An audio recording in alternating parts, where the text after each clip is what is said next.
الحمدللہ رب العالمین والصلاة والسلام علی سید المرسلین اما بعد فاعوذ باللہ من الشیطان الرجیم بسم اللہ الرحمن الرحیم الصلاة والسلام علیک یا رسول اللہ وعلی آلک واصحابک یا حبیب اللہ الصلاة والسلام علیک یا نبی اللہ وعلی آلک واصحابک یا نور اللہ نویت سنت الاعتکاف۔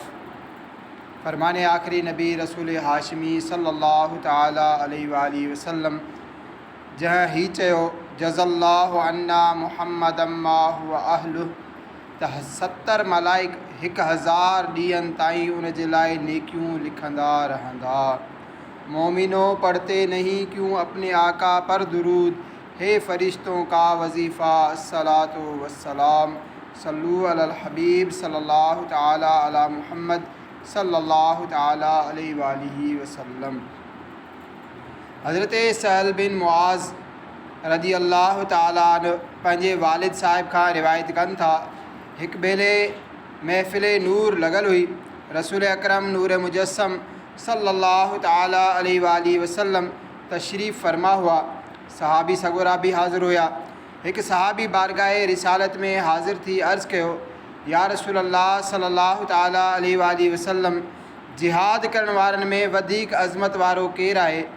پیارے آقا صلی اللہ تعالیٰ علیہ وآلہ وسلم ارشاد فرمایو جیکو اللہ پاک جو کثرت ساں ذکر کرے تو وہ ودیک عظمت وارو آئے۔ صحابی رسول بیو سوال کہو یا رسول اللہ صلی اللہ علیہ وآلہ وسلم روزے دارن میں ودیک عظمت وارو کیر آئے؟ مثال طور 100 مانو آئین 100 ہی جڑن روزو رکھیو ہے، انہن میں ودیک عظمت وارو کیر ہے؟ پیارے نبی رسول ہاشمی صلی اللہ علیہ وآلہ وسلم ارشاد فرمایو جیکو اللہ پاک جو ذکر کثرت سا کرن وارو ہے وہ ودیک عظمت وارو ہے۔ اللہ اکبر۔ بکھ سبئی برداشت کرے رہا ہیں، انج بھی سبئی برداشت کرے رہا ہیں، روزو سبنی جو ہی ہے، ان کے باوجود جیکو روزے دار اللہ جو ذکر ودیک کثرت سا کرے رہو ہے وہ ودیک عظمت وارو ہے۔ حضرت سہل بن معاذ رضی اللہ تعالیٰ عنہ فرمائن تھا، وہ صحابی رضی اللہ تعالیٰ عنہ یہ سوال کندا ویا، مثال طور یا رسول اللہ نمازن میں ودیک عظمت وارو کیر ہے، زکات ڈیڻ وارن میں ودیک عظمت وارو کیر ہے؟ ایک عبادت کے بارے میں سوال کندا ویا، پیارے آقا صلی اللہ علیہ وآلہ وسلم انہن سبنی سوالن جو ایک ہی جواب ارشاد فرمائندہ رہا جیکو اللہ پاک جو ذکر کثرت سا کرے تو وہ ودیک عظمت وارو ہے۔ یار غار یار مزار حضرت سیدنا صدیق اکبر رضی اللہ تعالیٰ عنہ بھی حاضر ہویا، انہوں نے حضرت عمر رضی اللہ تعالیٰ عنہ کے مخاطب تھی چیاؤں اے عمر یہ تو ذکر اللہ کرن وارا تمام بھلائیوں ہی کھڑی ویا۔ پیارے آقا امام الانبیاء معراج والے مصطفیٰ صلی اللہ تعالیٰ علیہ وآلہ وسلم فرمایو ہاؤ، یعنی اے ابو بکر بالکل یہ ہی آئے جیکو ذکر اللہ جی کثرت کرے تو وہ تمام بھلائیوں میڑے وٹھے تھو۔ پیارا اسلامی بھائیرو الحمدللہ رمضان المبارک ہے، نیکن جی بہار بھری مندہ ہے۔ ہن مہینے میں نفلن جو ثواب فرضن جے برابر ہے، فرض جو ثواب 70 بھیرا ودائے ونے تو۔ ایسا حدیث پاک میں بدھو تو روزے دارن میں ودیک عظمت وارو کیر ہے وہ جیکو اللہ پاک جی جو ذکر کثرت سا کرے تو۔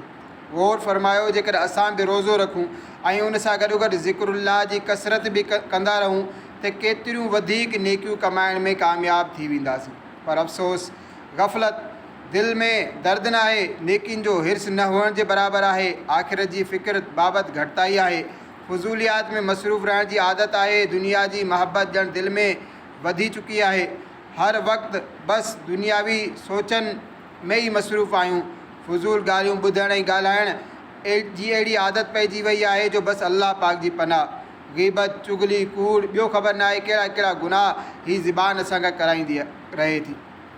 ودیک رہی صحیح کثر سوشل میڈیا کڑی چھڑی ہے، کڏहिं اکیلائی میں ویہण جو موقع ملے بھی تو ایک دم موبائل ہاتھ میں فیس بک یوٹیوب وغیرہ وغیرہ میں لگی ویندا آहियूं۔ کاش اساں نیکین جا حریص بنجی ونوں، رمضان المبارک جو بابرکت مہینو ہے، خوب روزہ بھی رکھوں با عظمت روزے دار بنجن جے لائے ذکر اللہ جی کثرت بھی کندا رہوں۔ اللہ پاک قرآن کریم میں ارشاد فرمائے تو یا ایھا الذین آمنوا اذکروا या अय्युहल्लज़ीन आमनु उज़्कुरुल्लाह ज़िक्रन कसीरा, ए ईमान वारो अल्लाह के तमामु घणो यादि कयो। रसूल अकरम नूर मुजस्सम सल्लल्लाहु ताला अलैहि वसल्लम इरशाद फरमायो, अल्लाह जो ज़िक्र एतिरी कसरत सां कयो जो माण्हू तव्हांखे दीवानो चवनि। हिकु भेरे सरकार आली वकार सल्लल्लाहु ताला अलैहि वसल्लम जी बारगाह में हिकु सहाबी हाज़िर थी अर्ज़ु कयो, या रसूलल्लाह सल्लल्लाहु अलैहि वसल्लम, बेशक इस्लाम जा अहकाम मूं ते घणा थी विया आहिनि, को अहिड़ो अमल इरशाद फरमायो जंहिंखे मां मज़बूती सां पकड़े वठां। अल्लाह पाक जे आख़िरी नबी सल्लल्लाहु अलैहि वसल्लम इरशाद फरमायो, तव्हांजी ज़बान हमेशा अल्लाह पाक जे ज़िक्र सां तर रहे। मशहूर मुफ़स्सिर क़ुरान हकीमुल उम्मत मुफ्ती अहमद यार ख़ान नईमी रहमतुल्लाह ताला अलैहि हिन हदीस पाक जे शरह में लिखनि था त ग़ालिबन सुवाल पुछण वारे सहाबी जो सुवाल नफ़िल जे बारे में हो त या रसूलल्लाह, नफ़िल इबादतूं खोड़ सारियूं आहिनि, उन्हनि मां का हिकु इबादत ॿुधायो जंहिंखे मां मज़बूती सां पकड़े वठां। उन ते प्यारे आका सल्लल्लाहु अलैहि वसल्लम हीउ जवाबु ॾिनऊं, मक़सदु हीउ आहे त हर वक़्तु ज़बान ते को ज़िक्रुल्लाह जारी रहे। अल्लाह पाक अहिड़ी ज़िंदगी नसीब करे। यारे आका मक्की मदनी मुस्तफ़ा सल्लल्लाहु ताला अलैहि वसल्लम जा तमामु प्यारा सहाबी हज़रत सैयदना मुआज़ बिन जबल रज़ी अल्लाह ताला अन्हु फरमाइनि था, अल्लाह पाक जे आख़िरी नबी सल्लल्लाहु ताला अलैहि वसल्लम जी ज़ाहिरी हयात में मुंहिंजी संदन अवां सां जेका आख़िरी मुलाक़ात थी, उन वक़्तु मूं अर्ज़ु कयो, या रसूलल्लाह सल्लल्लाहु ताला अलैहि वसल्लम, कहिड़ो अमल सभ खां बहितर ऐं अल्लाह पाक जो वधीक कुर्ब ॾियारण वारो आहे। अल्लाह पाक जे रसूल मक़बूल सल्लल्लाहु ताला अलैहि वसल्लम फरमायो, ए मुआज़, तव्हांखे मौत हिन हाल में अचे जो तव्हांजी ज़िबान ज़िक्रुल्लाह सां तर हुजे। मुफ्ती अहमद यार ख़ान नईमी रहमतुल्लाह ताला अलैहि फरमाइनि था, मक़सदु हीउ आहे त हर वक़्तु ज़िबान ते ज़िक्रुल्लाह जारी रहे। ख़बर न आहे मौत कॾहिं अची वञे। जॾहिं बि मलकुल मौत अलैहिस्सलाम तव्हांजी जान कढणु अचे त तव्हांखे गाफ़िल न ॾिसे। अल्लाह पाक अहिड़ी ज़िंदगी नसीब फ़रमाए। हे आशिक़ाने रसूल, ज़िक्रुल्लाह जूं खोड़ सारूं सूरतूं आहिनि। मिसाल तौरु क़ुरान करीम जी तिलावत करण बि ज़िक्र आहे। अल्लाह पाक जा प्यारा प्यारा पाकीज़ा नाला ज़िबान सां यादि करणु, अदा करणु, अल्लाह अल्लाह चवणु, या रहमान या रहीम जी तस्बीह करणु, या गफ़ार या समीउ चवंदो रहणु, हीउ सभु अल्लाह पाक जो ज़िक्र आहे। ईअं ई अल्लाह पाक जी नेमतुनि में गौर फ़िक्र करण बि ज़िक्र आहे। अल्लाह पाक दुनिया बणाई, उन दुनिया जे अजाइबनि खे ॾिसणु, उन जे ज़रिए अल्लाह पाक जे शान ऐं अज़मत ऐं कुदरत बाबति गौर करणु, हीउ अखियुनि जो ज़िक्र आहे। ज़िक्रुल्लाह ॿुधणु कननि जो ज़िक्र आहे। दिलि सां अल्लाह पाक जी यादि में मसरूफ़ रहणु दिलि जो ज़िक्र आहे। नाते मुस्तफ़ा सल्लल्लाहु अलैहि वसल्लम पढ़णु ॿुधणु हीउ बि ज़िक्र आहे। अल्लाह पाक जे महबूब बाननि जूं ॻाल्हियूं करणु इहो बि ज़िक्र ख़ैर ॿुधणु, उन्हनि जी सीरत पढ़णु हीउ बि ज़िक्र आहे। बल्कि आलिम सगुरा फ़रमाइनि था, इबरत जे लाइ अल्लाह पाक जे दुश्मननि जो अहवाल पढ़णु ॿुधणु बि ज़िक्र में शामिलु आहे। हकीमुल उम्मत मुफ्ती अहमद यार ख़ान नईमी रहमतुल्लाह ताला अलैहि फरमाइनि था, ज़िक्रुल्लाह बिल वास्ता बि थिए थो ऐं बिला वास्ता बि। अल्लाह पाक जी ज़ात ऐं सिफ़तुनि जो तज़किरो ऐं उन्हनि बाबति सोचणु बिला वास्ता ज़िक्रुल्लाह आहे। उन जे महबूबनि जो महबत सां चर्चो करणु, उन जी दुश्मननि जो बुराई सां ज़िक्र करणु, सभई बिल वास्ता अल्लाह जो ज़िक्र आहे। ॾिसो, सॼो क़ुरान ज़िक्रुल्लाह आहे, पर उन में किथे त ख़ुदा जी ज़ात ऐं सिफ़तूं बयानु थियूं आहिनि, किथे हुज़ूर अनवर सल्लल्लाहु अलैहि वसल्लम जूं वसफ़ूं साराहूं आहिनि, किथे काफ़िरनि जो तज़किरो आहे। ऐं क़ुरान करीम जी तिलावत बहितरीनु ज़िक्र आहे। मालूम थियो ही सभई ॻाल्हियूं ज़िक्र में शामिलु आहिनि। त प्यारा इस्लामी भाइरो, ही सभई ज़िक्र जूं मुख़्तलिफ़ सूरतूं आहिनि, पर हक़ीक़त में ज़िक्र ग़फ़लत खे परे करण जो नालो आहे। यानी दिलि तां ग़फ़लत जो पर्दो हटण वारी कैफ़ियत आहे। हिन कैफ़ियत खे ज़िक्र चइबो आहे। इमाम वास्ती रहमतुल्लाह ताला अलैहि खां सुवाल थियो, ज़िक्र छा खे चइबो आहे? फ़रमायाऊं, ग़फ़लत जे मैदान खां निकिरी वञण जो नालो ज़िक्र आहे। मिसाल तौर ते हिकु शख़्स कंहिं गुनाह में मसरूफ़ आहे। मिसाल तौरु फिल्मूं ड्रामा ॾिसी रहियो आहे। ओचितो उनजे दिलि में ख़्यालु अचे थो त अनक़रीब मूंखे मरणो बि आहे, पंहिंजे मालिक करीम रब्बुल आलमीन जी बारगाह में हाज़िर बि थियणो आहे। हिन ख़्याल सां उहो गुनाह छॾे ॾिए थो। हीअ आहे ग़फ़लत जे मैदान मां निकिरणु।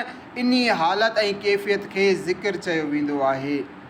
शेख अबुल हसन नूरी रहमतुल्लाह ताला अलैहि अल्लाह पाक जा नेक बाना ऐं कामिल वली हुआ। परे परे ताईं संदन विलायत जी शोहरत हुई। माण्हू बरकत जे लाइ संदन ख़िदमत में हाज़िर थी फैज़ माणींदा हुआ। हिकु भेरे ॿ दरवेश पाण रहमतुल्लाह ताला अलैहि सां मुलाक़ात जे लाइ आया। उन्हनि मां हिकु दरवेश जानवरनि जी ज़बान सम्झंदो हो। जॾहिं ही ॿई शेख अबुल हसन नूरी रहमतुल्लाह ताला अलैहि जे शहर में पहुता त ॾिठाऊं ॿ ॿिलियूं पाण में ॻाल्हियूं करे रहियूं आहिनि। दरवेश ॿिलियुनि जी ॻाल्हि ॿुधी ऐं ग़मगीन थी इन्ना लिल्लाहि व इन्ना इलैहि राजिऊन पढ़ियाई। ॿिए दरवेश मामिलो पुछियो त चयऊं हिकु ॿिली ॿी खे चई रही हुई त शेख अबुल हसन नूरी रहमतुल्लाह ताला अलैहि फ़ौत थी विया आहिनि। ॿिन्ही खे ॾुखु थियो। ख़ैर एतिरो परे खां आया हुया, सोचऊं हाणे जनाज़े में शिरकत ई करे वठंदासीं। उन करे उहे ॿई शेख अबुल हसन नूरी रहमतुल्लाह ताला अलैहि जे घर पहुता। उते ॾिसनि था त शेख अबुल हसन नूरी रहमतुल्लाह ताला अलैहि पाण उन्हनि जे इस्तक़बाल जे लाइ अची रहिया आहिनि। ॿई ॾाढो हैरान थिया त हीउ छा माजरो आहे। ॿिलियुनि संदन वफ़ा जी ख़बर ॾिनी हुई, हीअ त ज़िंदा सलामत आहिनि। शेख अबुल हसन नूरी रहमतुल्लाह ताला अलैहि उन जी हैरानी ॾिसी पुछियो छा ॻाल्हि आहे, अव्हां हैरान छो थी रहिया आहियो। दरवेश ॿिलियुनि जी गुफ़्तगू जे बाबति ॿुधायो। शेख अबुल हसन रहमतुल्लाह ताला अलैहि फरमायो ॿिलियुनि सच चयो आहे। मां घड़ी खन जे लाइ ज़िक्रुल्लाह खां गाफ़िल थी वियो हुउसि। बसि उन ई वक़्तु ज़मीन ऐं आसमान में हीउ ऐलान कयो वियो हो त अबुल हसन फ़ौत थी विया आहिनि। जिन्ननि ऐं इंसाननि खां अलावा समूरी मख़लूक इहो आवाज़ु ॿुधो। पोइ फरमायाऊं मूं ते ग़फ़लत जी कैफ़ियत घड़ी खन जे लाइ हुई। अल्हम्दुलिल्लाह मूंखे ॿीहर ज़िक्र जी नेमत नसीब थी वई। सल्लू अलल हबीब सल्लल्लाहु तआला